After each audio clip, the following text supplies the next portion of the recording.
Bonjour à toutes et à tous les amis, c'est Axel de la chaîne YouTube WWFan France, j'espère que vous allez tous très bien. On se retrouve pour une nouvelle vidéo, pour le retour sur la chaîne j'ai envie de dire, parce que c'est vrai que j'étais un petit peu inactif ces derniers temps.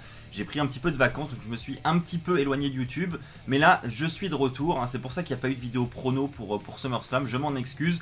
Mais là c'est bon, on est de retour sur YouTube, on va revenir avec cette review de SummerSlam 2020, on va reparcourir comme d'habitude tous les matchs ensemble. J'étais présent, pour ceux qui m'ont peut-être remarqué dans le public avec le drapeau français, j'étais présent durant la totalité du pay-per-view. Voilà, je voulais tester cette expérience Thunderdome, voir ce que ça faisait, comment c'était en fait. Et ça j'en ferai une autre vidéo parce que je sais que vous avez plein de questions là-dessus, vous êtes nombreux à m'avoir repéré sur les réseaux sociaux. Je répondrai à vos questions dans une vidéo différente, je vais pas en parler durant cette review, voilà, je vais faire vraiment une vidéo dédiée au Thunderdome, ça sortira prochainement sur la chaîne. Mais en attendant, concentrons-nous sur le pay-per-view, à savoir SummerSlam, on va reparcourir tous les matchs, c'est parti. Commençons par le match de kick-off, donc un match très court, je regarde le temps, on est à 6 minutes 40, match pour le titre des États-Unis entre Apollo Crews et MVP, donc déjà bon c'est une rivalité qui dure depuis un petit moment maintenant, donc ça commence à s'essouffler, et puis en plus voilà le match rien d'exceptionnel, donc match de kick-off, ça aurait pu être bon et cool, mais j'ai trouvé ça un petit peu court, et du coup voilà c'était vraiment pour chauffer un petit peu la salle, chauffer un petit peu le Thunderdome, mais rien d'exceptionnel, donc j'ai pas grand chose à ajouter. Apollo Crews qui va conserver sa ceinture et qui reste donc champion des États-Unis, ça me semblait plutôt logique, je voyais mal MVP devenir champion des États-Unis ce soir-là. Donc Apollo Crews toujours champion, quel sera le prochain challenger? Eh bien on le saura très certainement à Raw, et on le sait d'ailleurs parce que j'ai vu Raw ce matin, mais je ne vais pas en parler pour ne pas spoiler ceux qui n'ont pas encore vu Raw, on va parler exclusivement de SummerSlam, donc voilà, le suspense est à son comble, qui sera le prochain challenger d'Apollo Crews? Parlons maintenant du match pour le titre féminin de SmackDown, ça c'était le premier match officiel de la soirée, donc on a Bayley accompagné de Sasha Banks qui affronte Asuka. Et donc là on a un match de 11 minutes 35, donc là ça a été, j'ai envie de dire, c'était agréable à regarder. Je vais pas dire que c'était un match de fou parce que c'était pas le cas, mais c'était pas non plus catastrophique, on verra un petit peu pire dans la soirée, il y a des matchs qui m'ont un petit peu plus dérangé, celui-là ça se regarde, tranquille, voilà, rien d'autre à ajouter. Victoire de Bayley, donc là déjà première surprise, donc on a, enfin surprise ou pas, mais on a déjà l'intervention de Sasha Banks dans le match qui va venir un petit peu distraire Asuka, et au final Asuka va réussir à se débarrasser de Sasha Banks, mais ça va quand même se retourner contre elle parce que avec un petit paquet, Bayley va remporter le combat et conserver sa ceinture, donc ça aussi c'est un petit peu dérangeant, les victoires comme ça, il y en a eu plusieurs dans la soirée qui se terminent soit sur un backslide, soit sur un petit paquet. Voilà, c'est des fins qu'on n'apprécie pas trop en pay-per-view, j'ai envie de dire, et il y en a eu quelques-unes durant ce pay-per-view, et ça c'est un petit peu dérangeant, je trouve, mais voilà, en tout cas, victoire de Bayley, et donc là on se dit, qu'est-ce qui va se passer pour le match Sasha Banks-Asuka, quoi, donc voilà, on s'attendait peut-être à un Asuka 2 belts, victoire de Asuka pour les 2 ceintures, mais au final, on sait déjà dès le premier match que non, ça n'arrivera pas, donc reste à savoir, est-ce que Asuka va devenir championne féminine de Raw? Ça on va le voir juste après. Ensuite, match pour les titres par équipe de Raw. Donc là, on a un match entre les Street Profits et Andrade et Angel Garza. Alors, pour être tout à fait honnête avec vous, c'est un match où, sur le papier, j'en avais vraiment rien à faire. Je vais pas vous mentir, voilà, je sais pas pourquoi.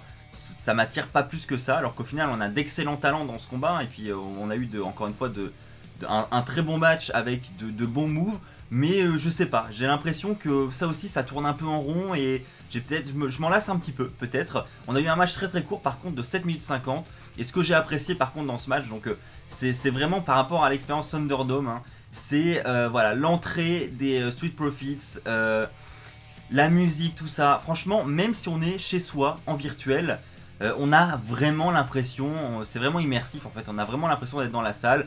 Il y a, je vous expliquerai ça dans une autre vidéo, mais on a un modérateur qui vous dit un petit peu de ce que vous devez faire dans le public, qui vous guide, et c'est vrai que on a tendance à s'ambiancer et tout, c'est un peu stylé, franchement. Tu passes un bon moment et au moins tu t'amuses un petit peu plutôt que de rester comme ça, regarder ton pay-per-view en pleine nuit. Là voilà, sachant que chez nous c'est à 2 h du matin, faut se bouger un petit peu pour être réveillé. C'est assez cool, franchement c'est immersif, c'est peut-être là où je me suis le plus amusé dans la soirée. C'est vrai que les Street Profits, pour mettre l'ambiance, on voit qu'ils sont assez bons quand même, parce que voilà, ils ont vraiment une grosse présence, et ça c'était cool. Mais voilà, le match était sympa, mais pareil, rien d'exceptionnel. Mandy Rose contre Sonya Deville. Alors honnêtement, sur le papier, je me suis dit pourquoi pas en fait. Pourquoi pas leur donner leur chance, etc. Le problème c'est que là on a eu un match de 10 minutes. Et c'était pour moi trop long. Ils ont voulu leur donner leur chance, hein, je pense.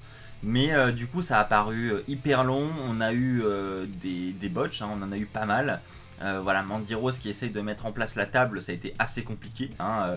J'ai pas trop compris d'ailleurs, hein. On voit qu'elle retourne la table donc pour mettre les pieds en place. Elle essaie de la retourner, elle n'y arrive pas. Du coup elle tourne, elle va de l'autre côté de la table, elle la pousse dans le ring. Pourquoi? Je sais pas. Du coup après elle-même je pense elle se dit pourquoi j'ai fait ça. Donc après elle retire la table et puis elle a réussi enfin à la mettre debout. C'était un moment très très bizarre. Et puis au final, victoire de Mandy Rose, avec ensuite Otis qui va venir célébrer avec elle. Et puis Sonya Deville qui s'en veut, voilà, qui s'en veut d'avoir perdu ce match. Parce que je rappelle que la perdante de ce combat doit quitter la WWE. Alors est-ce que ce sera vraiment le cas? Je pense pas. Honnêtement, je pense pas. Sonya Deville va rester, enfin ils vont trouver une storyline, enfin ça fait certainement partie du scénario. Ils vont trouver un moyen de faire revenir Sonya Deville. Par contre, pourquoi au final on n'a pas eu ce match cheveux contre cheveux? J'ai lu quelques rumeurs circuler sur internet. Ce serait peut-être vis-à-vis de l'agression qu'a subi Sonya Deville ces dernières semaines. Vu que Sonya Deville aurait dû perdre ce match, elle aurait dû se raser la tête. Et selon elle, au vu de l'affaire qui est en cours avec son agresseur, ça ne serait pas une bonne idée de se raser la tête et de changer de tête. Donc elle a préféré faire pression auprès des officiels pour changer cette stipulation. C'est une rumeur bien évidemment, je ne sais pas si c'est la réalité, mais en tout cas, pourquoi pas. Ouais, donc pour conclure sur ce match, hein, j'ai trouvé ça vraiment trop long, je pense. Je pense qu'on s'est tous à un moment donné dit qu'est-ce que je fais là. C'était voilà, c'était un peu dérangeant, mais après je trouve ça cool qu'ils aient essayé de leur donner leur chance. Bon, ça n'a pas fonctionné, mais voilà, peut-être que c'est à cause de la durée et puis la stipulation aussi. Peut-être qu'un match simple, ce serait peut-être un peu mieux passé, je sais pas. N'hésitez pas vous aussi hein, d'ailleurs à me partager votre avis dans les commentaires en ce qui concerne ce match et puis le pay-per-view de manière générale. Ça m'intéresse, on verra si on a le même avis. Seth Rollins contre Dominic Mysterio, et ça c'est sans doute la surprise de ce pay-per-view, franchement, Dominic Mysterio. Alors certes il a perdu ce combat, combat qui a duré 22 minutes, et franchement, tenir 22 minutes de combat c'est pas si simple, hein, donc franchement chapeau à Dominic Mysterio qui s'est je trouve super bien débrouillé pour cette première. Mettez-vous à sa place, hein, je pense, avoir son premier match officiel à la WWE dans le plus gros pay-per-view de l'été SummerSlam face à l'une des plus grosses stars de la WWE, Seth Rollins, le stress doit être quand même présent, hein, je pense. Donc franchement, il s'est merveilleusement bien débrouillé et franchement, il n'a pas à rougir de cette défaite parce que ce combat, il l'a porté du début à la fin et franchement, c'était excellent. Moi, j'ai passé un super moment. Les 22 minutes sont passées comme ça. Je me suis absolument pas ennuyé. Donc ça prouve quand même que la rivalité déjà était assez intense, hein, il y a vraiment une histoire derrière, donc ça c'est cool. Et puis en plus, le combat était bien raconté, c'était vraiment bien conduit, il y avait vraiment rien à redire je trouve. Donc puis c'est cette psychologie encore hein, entre Rollins qui va essayer de narguer Rey Mysterio, qui va ensuite se diriger vers la femme de Rey Mysterio et donc la mère de Dominique. Franchement c'était très bien raconté et il n'y a pas grand chose à dire sur ce match si ce n'est que c'était très bon. Et franchement bravo Dominic Mysterio qui s'assure je pense une très bonne carrière à la suite de celle de son père. Nous arrivons maintenant au match entre Asuka et Sasha Banks, match pour le titre féminin de Raw. Et donc là, victoire de Asuka qui devient donc championne féminine de Raw après une fin de match assez bizarre. On a Bayley qui va sentir Sasha Banks en difficulté à la fin du match et qui va donc décider de monter aux abords du ring, hein, donc derrière les cornes. Asuka va donc voir ça, elle va tenter d'asséner un coup à Bayley. Bayley va esquiver, mais elle va tout de même se prendre un coup par Asuka, ce qui va permettre à Asuka d'éjecter Bayley du ring. Donc Bayley ne pourra plus intervenir dans le combat. Et donc là on a Sasha Banks qui va en profiter pour porter son finish. Mais malheureusement pour elle, ça sera retourné et Asuka réussira à faire abandonner Sasha Banks. Et donc victoire de Asuka pour ce titre féminin. Et donc on voit à la fin du match que Sasha Banks va voir Bayley, enfin elles se retrouvent ensemble. Et puis on a Bayley qui va donner le titre par équipe à Sasha Banks un peu en mode... Bon, t'as perdu ton titre féminin, mais on est encore championne par équipe. Enfin voilà, c'est comme ça que je l'ai ressenti moi. Mais on voit quand même que Sasha Banks en veut à Bayley. de ne pas l'avoir aidé à conserver son titre. Sachant que quelques heures avant, Sasha Banks l'a un petit peu aidé à conserver le sien. Donc voilà, on sent qu'il y a des tensions qui commencent un petit peu à naître entre les deux. Je pense qu'on était nombreux à s'attendre à peut-être un turn de Sasha Banks cette nuit-là à SummerSlam.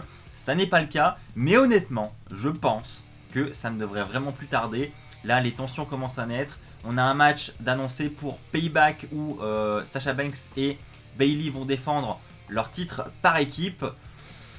Voilà, je pense que ça ne devrait plus tarder et je pense que Payback serait peut-être le bon pay-per-view pour ce retournement de situation où Sasha Banks pourrait retourner sa veste contre Bayley.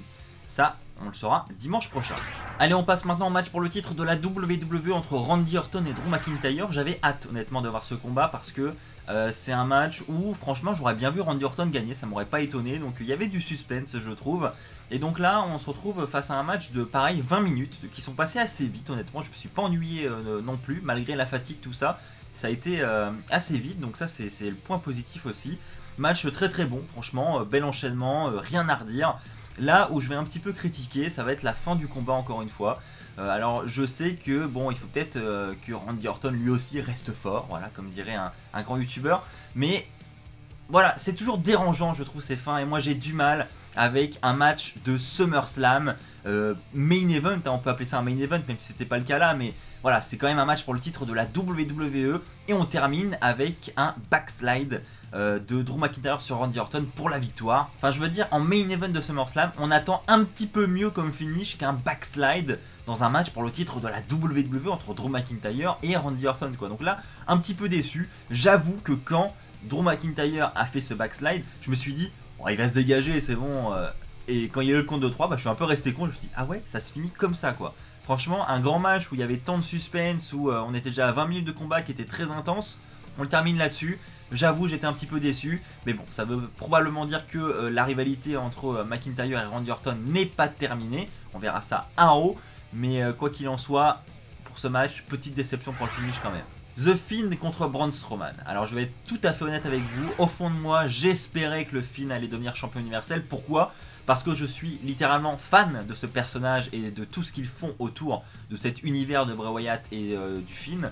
Donc vraiment j'avais envie qu'il devienne champion universel une nouvelle fois parce que on a tous encore un mauvais goût de cette fin de règne hein, face à Goldberg je pense en Arabie Saoudite. Donc là ça m'aurait fait plaisir s'il était devenu champion et c'est ce qui s'est passé. Donc The Fiend, nouveau champion universel, ça c'est une très très bonne nouvelle donc je suis très content. Match de 12 minutes. C'était un peu court, mais les 12 minutes étaient quand même très intenses. Franchement, je me suis pas ennuyé du tout, j'étais à fond dedans. Donc c'était un False Count Anywhere face à Braun Strowman. Braun Strowman, honnêtement, je vais être honnête, j'étais pas fan du règne. Voilà, j'ai pas trouvé ça exceptionnel. Donc voilà, j'étais vraiment content que The Fiend devienne champion, même si je sais que j'ai vu le documentaire un WWE24 qui est sorti sur le network juste après SummerSlam. Et on voit dans ce documentaire que Braun Strowman, pour lui, devenir champion universel, c'était vraiment le rêve de sa vie quoi. Il a été victime d'harcèlement à l'école, il a été vraiment harcelé sur son physique, sur sa situation de surpoids. Voilà, on sent que pour lui c'était un petit peu une revanche sur la vie et donc pour ça franchement c'est très touchant. Mais j'avoue j'ai préféré The Fiend en tant que champion universel, j'ai trouvé son règne un petit peu ennuyant donc j'étais quand même content qu'il y ait un peu de changement de ce côté là. Et donc ce False Count Anywhere match, et ben franchement rien à dire, moi j'étais à fond dedans du début à la fin, la stipulation a bien été utilisée, ils ont été dans la Gorilla Position, ils ont été chercher des armes etc. On a à la fin du combat Braun Strowman qui va littéralement déchirer le ring avec un cutter. Dans un premier temps on le voit prendre un cutter, on se dit non il va quand même pas faire ça, et au final non, il va s'attaquer uniquement au tapis du ring et c'est pas plus mal. Donc il va déchirer le tapis, il va enlever le matelas, donc on va découvrir le bois sur le ring et puis la fin du combat va se terminer ici où The Fiend va en fait faire tomber Braun Strowman sur ses planches de bois hein, donc Braun Strowman se retrouve pris à son propre piège et ensuite The Fiend qui va placer son Sister Abigail pour la victoire sur Braun Strowman. Il va en placer plusieurs hein, d'ailleurs.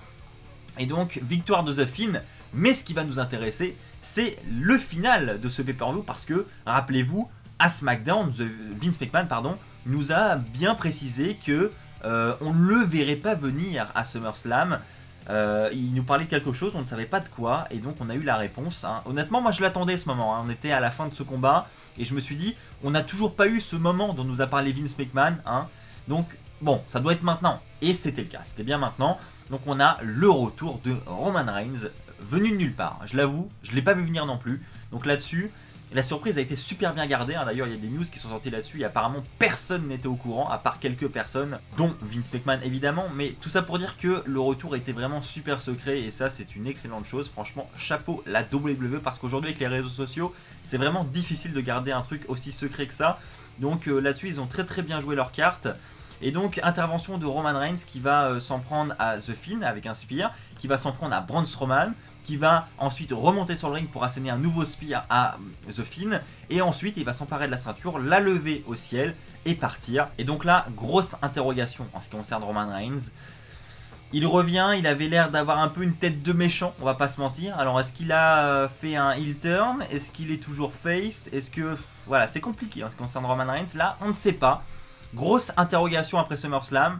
En ce qui me concerne, je dirais qu'il est toujours face. Mais après tout, il s'en est pris au Fiend, à Braun Strowman, et en plus, il porte un t-shirt, détruire tout le monde et partir. Et là, on se dit, ah ouais, moi, j'avoue, quand j'ai vu son t-shirt, le premier truc auquel j'ai pensé, c'est à ce clan Rétribution qui fout la pagaille à Raw et à SmackDown toutes les semaines. J'ai pensé à ça, je me suis dit, et si Roman Reigns était à la tête de ce clan? Ça paraît fou, hein, honnêtement, parce qu'on voit clairement pas Roman Reigns de ce côté-là, mais c'est le premier truc auquel j'ai pensé. Alors est-ce que c'est vraiment là où la WWE veut nous emmener, ou est-ce que c'est vraiment, voilà, c'est juste un lien qu'on peut faire comme ça rapidement? L'avenir nous le dira, mais en tout cas, belle surprise, beau retour de Roman Reigns, ça fait vraiment plaisir de le revoir je trouve, et puis franchement on a tellement de questions qui se posent à la suite de ses actions à SummerSlam, on se demande ce que va devenir Roman Reigns. Alors on a pour information un combat qui est désormais officiel, hein, qui a été annoncé sur les réseaux sociaux, c'est pour ça que je me permets d'en parler dans cette vidéo, hein, c'est pas un spoil, ça a vraiment été annoncé. On aura donc Roman Reigns contre The Fiend, contre Braun Strowman, dans un match sans disqualification à Payback dimanche prochain pour le titre universel. Donc voilà, Roman Reigns dans la course au titre universel, ça c'est pas une surprise, mais par contre, quel sera son comportement? Voilà, quelle sera la personnalité de Roman Reigns dans les semaines à venir? Franchement, ça promet du lourd, on va voir ça, je pense, dès vendredi à SmackDown, je pense qu'il sera présent et on devra en savoir un petit peu plus, j'ai hâte de voir tout ça.